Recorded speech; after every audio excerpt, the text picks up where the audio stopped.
Don Quijote de la Mancha, Miguel de Cervantes. Edición del cuarto centenario de la Real Academia Española, Asociación de Academias de la Lengua Española. Primera parte.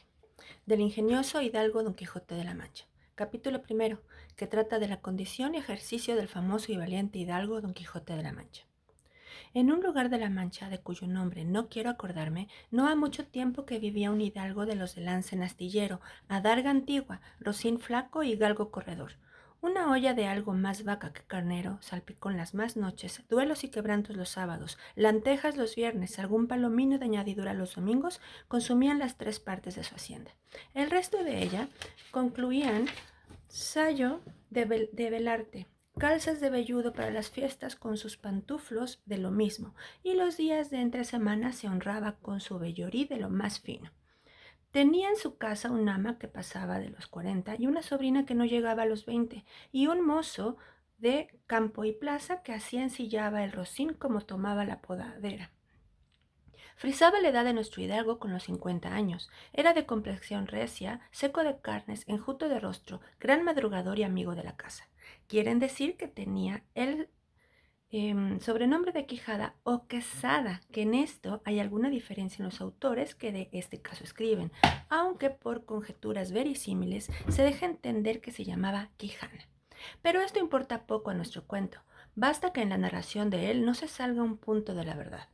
Es pues de saber que este sobredicho hidalgo, los ratos que estaba ocioso, que eran los más del año, se daba a leer libros de caballerías, con tanta afición y gusto, que olvidó casi de todo punto el ejercicio de la casa, y aun la administración de su hacienda, y llegó a tanto su curiosidad y desatino en esto, que vendió muchas fanegas de tierra de sembradura para comprar libros de caballerías en que leer, y así llevó a su casa todos cuanto pudo haber de ellos, y de todos ningunos les parecían tan bien como los que compuso el famoso Feliciano de Silva, porque la claridad de su prosa y aquellas intrincadas razones suyas le parecían de perlas, y más cuando llegaba a leer aquellos requiebros y cartas de desafíos, donde en muchas partes hallaba escrito: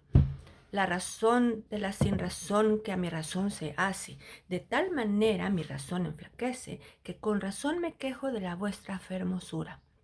Y también cuando leía: los altos cielos que de vuestra divinidad divinamente con las estrellas os fortifican y os hacen merecedora del merecimiento que merece la vuestra grandeza.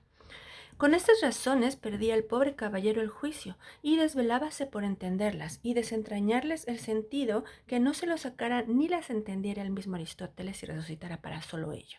No estaba muy bien con las heridas que don Belianís daba y recibía, porque se imaginaba que por grandes maestros que le hubiesen curado, no dejaría de tener el rostro y todo el cuerpo lleno de cicatrices y señales. Pero con todo, alababa en su autor aquel acabar su libro con la promesa de aquella inacabable aventura, y muchas veces le vino deseo de tomar la pluma y dalle fin al pie de la letra como allí se promete, y sin duda alguna lo hiciera, y aún saliera con ello, si otros mayores y continuos pensamientos no se lo estorbaran. Tuvo muchas veces competencia con el cura de su lugar, que era hombre docto graduado de Sigüenza, sobre cuál había sido mejor caballero, Palmerín de Ingalaterra o Amadís de Gaula.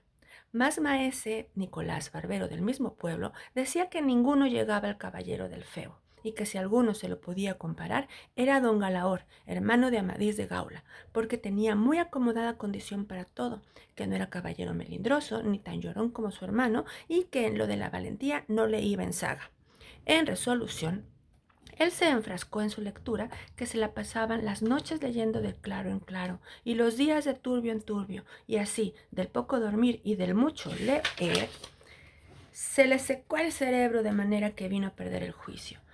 Llenósele de fantasía de todo aquello que leía en los libros, así de encantamientos como de pendencias, batallas, desafíos, heridas, requiebros, amores, tormentas y disparates imposibles, y asentósele de tal modo en la imaginación que era verdad toda aquella máquina de aquellas soñadas invenciones que leía, que para él no había otra historia más cierta en el mundo. Decía él que el Cid Ruy Díaz había sido muy buen caballero, pero que no tenía que ver con el caballero de la ardiente espada, que de un solo revés había partido por medio 2 fieros y descomunales gigantes. Mejor estaba con Bernardo del Carpio, porque en Roncesvalles había muerto a Roldán el encantado, valiéndose de la industria de Hércules cuando ahogó a Anteo, el hijo de la tierra, entre los brazos. Decía mucho bien del gigante Morgante, porque con ser de aquella generación gigantea que todos son soberbios y descomedidos, él solo era afable y bien criado. Pero sobre todos estaba bien con Reinaldos de Montalbán, y más cuando le veía salir de su castillo y robar cuantos topaba y cuánto en Allende robó aquel ídolo de Mahoma que era todo de oro, según dice su historia. Diera él por dar una mano de cosés al traidor de Galalón, el ama que tenía y aún a su sobrina de añadidura. En efecto, rematado ya su juicio, vino a dar en el más extraño pensamiento que jamás dio loco en el mundo, y fue que le pareció convenible y necesario, así para el aumento de su honra como para el servicio de su república, hacerse caballero andante e irse por todo el mundo con sus armas y caballo a buscar las aventuras y ejercitarse en todo aquello que él había leído que los caballeros andantes ejercitaban, deshaciendo todo género de agravio y poniéndose en ocasiones y peligros donde, acabándolos, cobrase eterno nombre y fama. Imaginábase el pobre ya coronado por el valor de su brazo, por lo menos del imperio del Trapisonda, y así, con estos tan agradables pensamientos llevado del extraño gusto que en ellos sentía, se dio priesa a poner en efecto lo que deseaba. Y lo primero que hizo fue limpiar unas armas que habían sido de sus bisabuelos, que tomadas de orín y llenas de moho, luengos siglos sabían que estaban puestas y olvidadas en un rincón. Limpiólas y aderezólas lo mejor que pudo, pero vio que tenían una gran falta, y era que no tenían celada de encaje, sino morrión simple, mas a esto suplió su industria, porque de cartones hizo un modo de media celada que, encajada con el morrión, hacían una apariencia de celada entera. Es verdad que para probar si era fuerte y podía estar al riesgo de una cuchillada, sacó su espada y le dio 2 golpes, y con el primero y en su punto deshizo lo que había hecho en una semana. Y no dejó de parecerle mal la facilidad con que la había hecho pedazos, y por asegurarse de este peligro, la tornó a hacer de nuevo poniéndole unas barras de hierro por de dentro, de tal manera que él quedó satisfecho de su fortaleza, y sin querer hacer nueva experiencia de ella, la diputó y tuvo por celada finísima de encaje. Fue luego a ver a su Rocín, y aunque tenía más cuartos que un real y más tachas que el caballo de Gonela, que tantum pellis et osa fuit, le pareció que ni el bucéfalo de Alejandro ni Babia que el del Cid con él se igualaban. 4 días se la pasaron en imaginar qué nombre le pondrían, porque según se decía él a sí mismo, no era razón que caballo de caballero tan famoso y tan bueno él por sí estuviese sin nombre conocido, y así procuraba acomodársele de manera que declarase quién había sido antes que fuese de caballero andante y lo que era entonces, pues estaba muy puesto en razón que, mudando su señor estado, mudase él también el nombre, y le cobrase famoso y de estruendo como convenía la nueva orden y el nuevo ejercicio que ya profesaba. Y así, después de muchos nombres que formó, borró y quitó, añadió, deshizo y tornó a hacer en su memoria e imaginación, al fin le vino a llamar Rocinante, nombre a su parecer alto, sonoro y significativo de lo que había sido cuando fue Rocín, antes de lo que ahora era, que era antes y primero de todos los Rocines del mundo.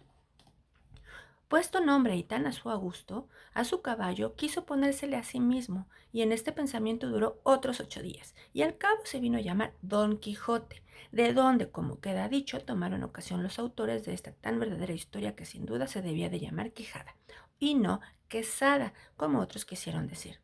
Pero acordándose que el valeroso Amadís no solo se había contentado con llamarse Amadís a secas, sino que añadió el nombre de su reino y patria por hacerla famosa y se llamó Amadís de Gaula, así quiso como buen caballero añadir al suyo el nombre de la suya y llamarse Don Quijote de la Mancha, con que a su parecer declaraba muy al vivo su linaje y patria, y la honraba con tomar el sobrenombre de ella.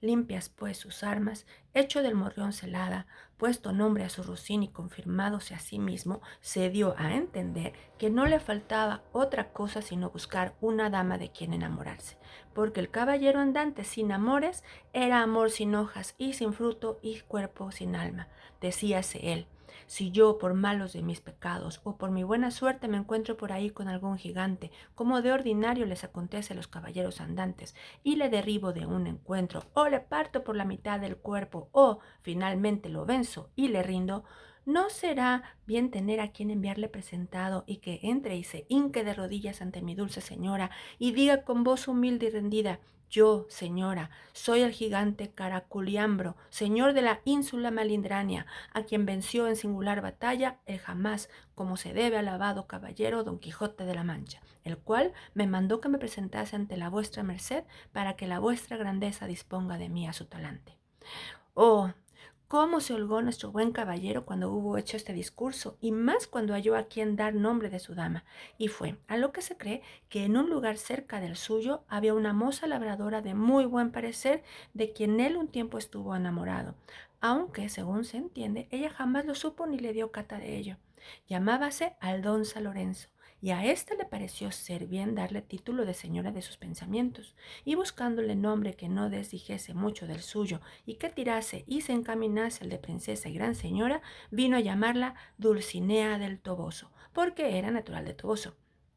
Nombre, a su parecer, músico y peregrino y significativo, como todos los demás que a él y a sus cosas había puesto.